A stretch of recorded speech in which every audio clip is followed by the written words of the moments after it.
What's up, everybody? You can clearly see that this is not my kitchen. So, my name is David. I'm a type 1 diabetic, and this is my friend Jeremiah, who is not a type 1 diabetic. So, who are you? Why are you here? Yeah, so my name is Jeremiah May, and I'm actually the producer of this That's right. show. I was going to say that he's the producer behind the camera. Usually you're not going to see him because he's making everything look pretty. If you can see some behind the scenes stuff, you'd know that there's a lot of stuff that goes into making me look good. Yeah. You think you look good, huh? I hope so. I don't know. Yeah, so... I've seen what I look like before film, and I see what I look like after your production, and Be a buddy, not a bully? be a buddy, not a bully. So, you've known me for a long time, but obviously you had a lot of life before knowing me. So, like, what's been your experience, understanding, knowledge, know-how, diabetes centric? You know, when I was growing up, so my dad has diabetes. He has a pump.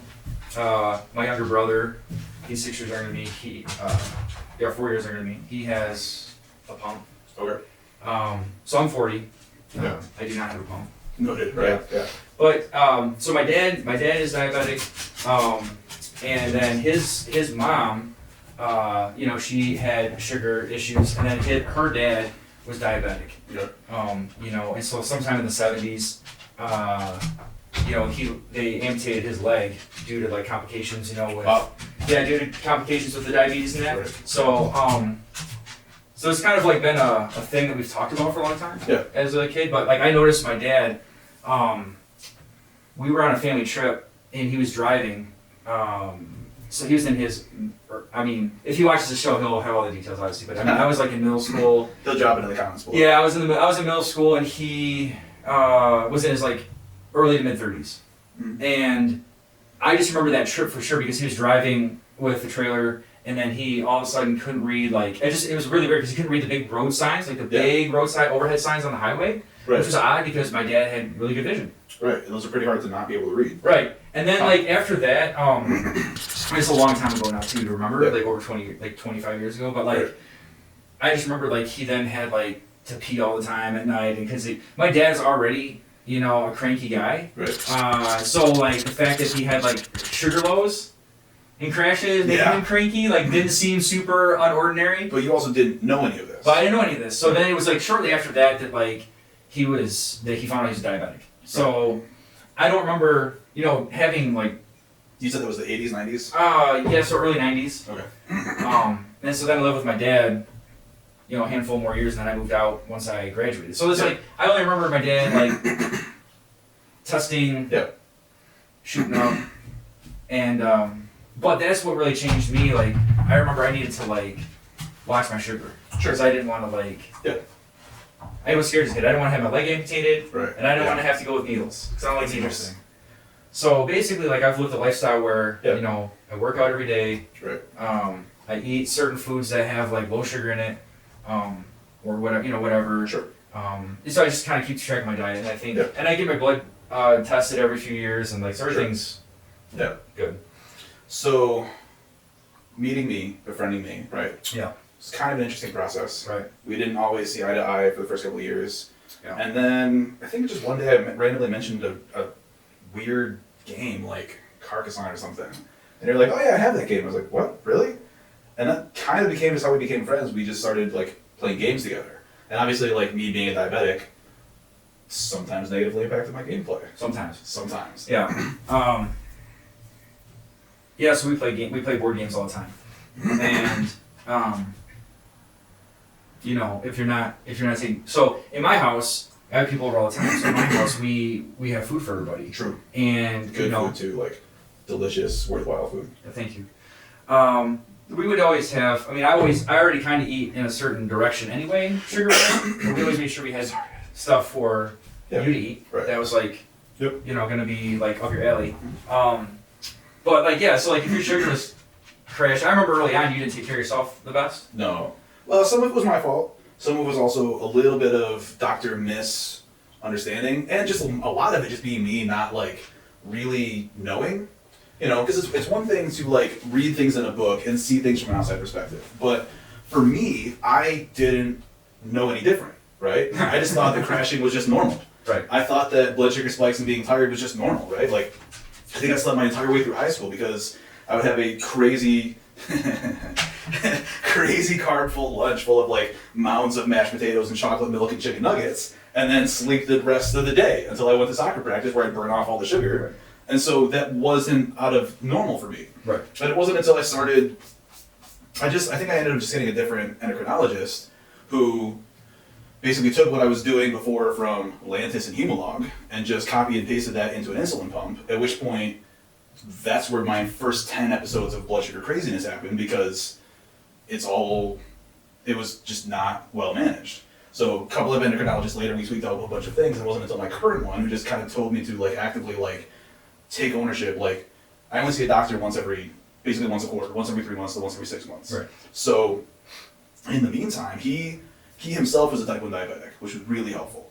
This is probably in 2012, right when I started to like become an actual functional diabetic.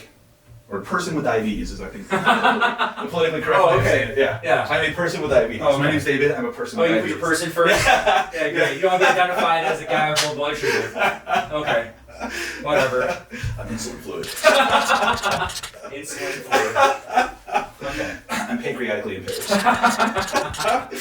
Anyway. So he just kind of challenged me and encouraged me and basically said, like, look, as a doctor, I'm not going to see you all the time. If you need to make changes to your pump. Start paying attention. If you feel like you're going low, lower your basal rate. If you feel like your blood sugars are spiking after you eat, increase your bolus. And it's like, oh, all right. Right. So you got to see the full spectrum of like almost dying every day Honsi right. to now mostly pretty regular Honsi. Right. Well, there's a phase too where like, you know, as people can probably tell through a lot of the stories in the show, like we live in community. Like we attend a church where, you know, all of us are involved in each other's lives and we care about each other. And like as you mentioned before, like, you know, you are a big part of my family's lives. I have 3 daughters, so like, he's like, we've sat in this room.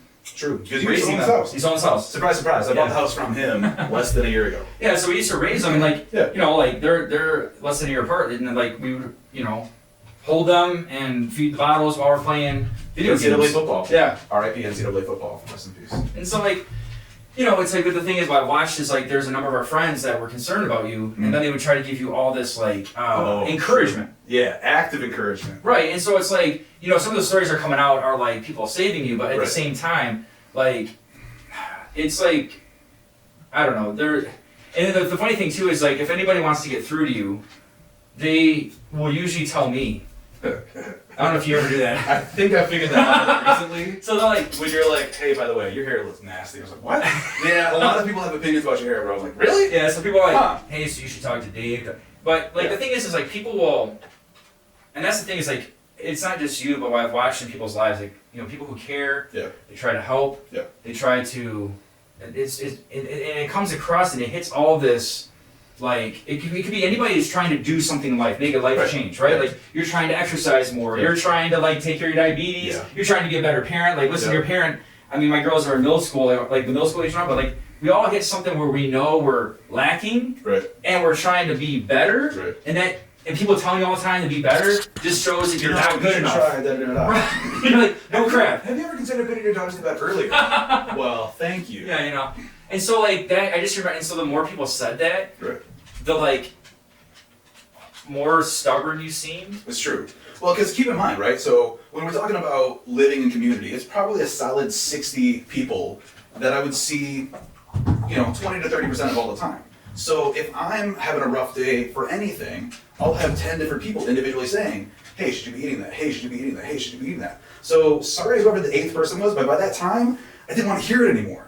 I know that you loved and appreciated this all. I know that you were just trying, you like me, and you want to see me around, and you learned all of whatever was available in 2009 about diabetes. So exercise, don't eat carbs, stay away from sugar, right? And that was the thing that was funny, right? Like if I had a Snickers, people would always complain about the carb, like, oh, that's got sugar, you shouldn't eat it. But if I had an entire plate of spaghetti, they wouldn't say anything about that.